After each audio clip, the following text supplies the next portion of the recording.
Part keempat ini aku akan menjawab pertanyaan dari seorang teman gitu ya. Apa yang perlu dipelajari bila ingin menjadi QC di perusahaan garment? Bagi kalian yang belum pernah bekerja di pabrik garment ataupun kalian yang sudah pernah bekerja di pabrik garment tetapi bukan di bagian QC, mungkin kalian dari departemen sewing ataupun cutting ataupun packing dan pengen menjadi QC, ada baiknya sih kalian tuh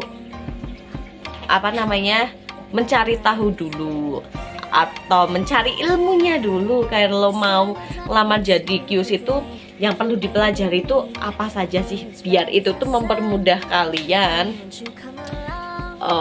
dalam memahami job desk-nya QC di perusahaan yang akan kalian lamar. Apa aja yang perlu dipersiapkan atau apa aja yang perlu dipelajari untuk menjadi QC di perusahaan garment?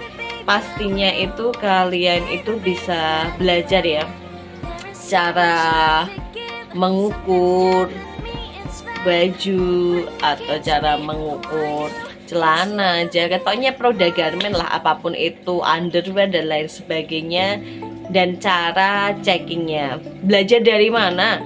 Kalian itu bisa melihat di internet banyak, kalian bisa cari aja di beberapa channel YouTube yang membahas how to check, how to measure gitu produk-produk garment gitu ya.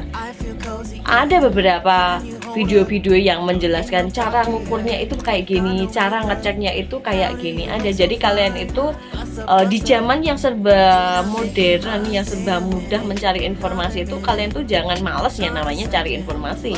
Kalian bisa mencari via mungkin Google gitu kan, ketik aja bagaimana cara cek produk garment seperti baju, celana, jaket dan lain sebagainya, dress, underwear, itu pasti akan keluar seperti itu.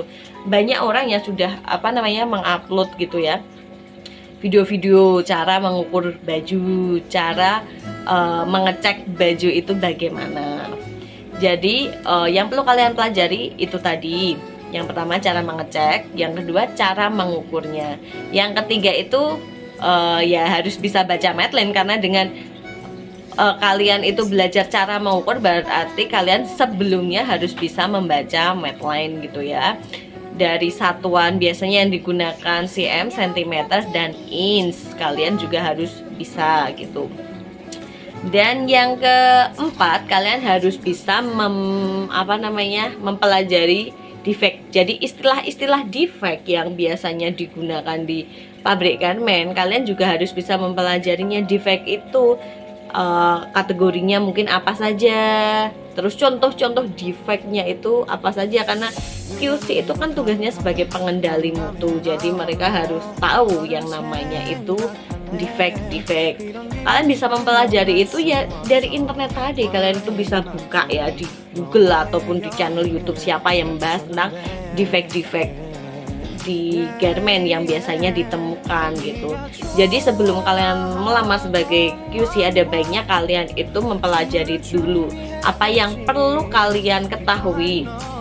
Tugas-tugas QC-nya itu apa aja, job desk-nya itu apa aja yang perlu dipelajari, biar nanti ketika kalian melamar kerja dan diterima sebagai anak baru, kalian itu udah ada angan-angan gitu loh. Berarti kerja aku harus gini, yang harus aku pelajari harus ini gitu.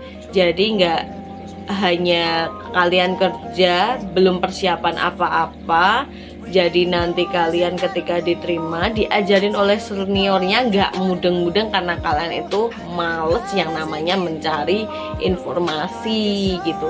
Karena sekarang ini tergantung diri kita sendiri ya, mau nggaknya gitu. Jadi ketika kalian itu memang pengen kerja menjadi seorang QC, ya ada baiknya kalian tuh tahu dulu tugas-tugas QC apa aja gitu loh. Misal kalian mau kerja di pabrik garment yang memproduksi mungkin baju, dress, celana, silahkan kalian cari informasi dulu via internet tuh banyak sekali. Mungkin kalian yang mau kerja di pabrik yang memproduksi underwear pun kalian juga bisa cari gitu loh.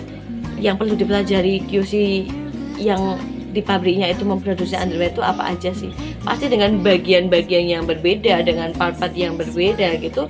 nanti lambat laun pun ketika kita cuma belajar dari internet dan nanti setelah praktek itu pasti akan ada kesamaan gitu, nggak 100% ya mungkin sama plek gitu, tapi seenggaknya tuh kalian sudah punya bekal. Ketika kalian mau bekerja dan kalian tuh udah punya bekal pengetahuan itu, nanti penyerapan ilmunya kayaknya lebih cepat ketika kalian itu di pabrik dan diajarin oleh senior kalian masing-masing gitu. Jadi itu nanti seniornya kalau yang ngajarin ketika kalian tuh cepet mudeng, seniornya juga seneng. Beda lagi kalau kalian udah nggak mau cari informasi, diajarin juga nggak mudeng-mudeng, ya seniornya sama aja gedek, pusing ngerasain gitu ya.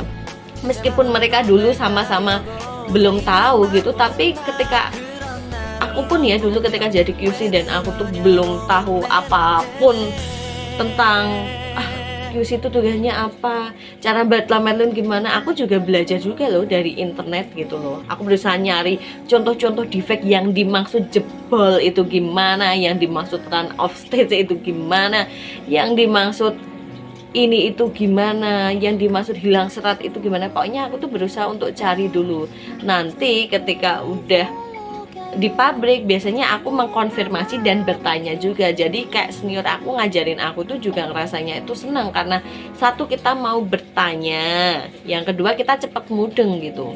Jadi buat kalian yang mau kerja jadi QC di perusahaan garment, ada baiknya cari-cari informasi dulu ya, apa ya aja yang perlu diketahui untuk menjadi seorang QC di pabrik garment, biar nanti kalian tuh kalau kerja pertama kali dan diajarin oleh senior-senior kalian tuh cepat mengerti gitu.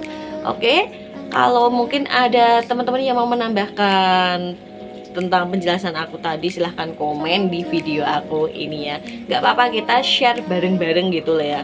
Aku juga masih sedikit gitu loh pengalaman aku di perusahaan garment. Mungkin ada teman-teman yang lebih senior dari saya yang sudah 20 tahunan lebih bekerja di pabrik garment, yang mungkin banyak pengalaman-pengalaman yang bisa di-share. Silahkan komen di video-video saya.